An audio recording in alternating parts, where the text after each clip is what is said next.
దేవునికి ఇష్టడుగా ఉండాలి. గత సంవత్సరంలో లేదా జనవరి మొదటి నుంచి ఇప్పటి వరకు అన్ని దేవునికి ఇష్టంగా చేశారా? ఒక్కసారి. దేవుడు మీ ప్రతి చర్యను చూస్తున్నాడు. ప్రతి ఒక్కరిని చూస్తున్నాడు. నువ్వు చేసే మంచి చూస్తాడు, నువ్వు చేసే చెడ్డ. సామెతలు 15:3 ఉంటుంది. మంచివారి మీదను చెడ్డవారి మీదను యెహోవా కన్నులు ప్రతి స్థలం మీదను ఉన్నాయి. ఆయన ప్రతి వారిని చూశాడు. ఇప్పుడు జనవరి 1 మొదలుకొని 2025 ఈ రోజు వరకు నువ్వు దేవునికి ఇష్టంగా బ్రతికావా? అందరూ ఒక్కసారి ఆలోచించండి. ఒకవేళ దేవునికి ఇష్టంగా లేదు అని సమాధానం అయితే కనీసం 2026 వస్తుంది. అయ్యా మరొక సంవత్సరం నాకు ఆయుష్కాలం ఇస్తే 2026 నేను చూస్తే ఇగో నీకు ఇష్టంగా బ్రతుకుతాను అని తీర్మానం చేసుకుని వెళ్దాం. ఇంతవరకు ఇష్టంగానే బ్రతికావు అయితే వెరీ గుడ్, వెరీ గుడ్.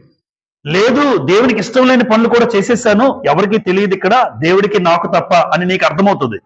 అలా అనుకుంటే కనీసం 2026లోనైనా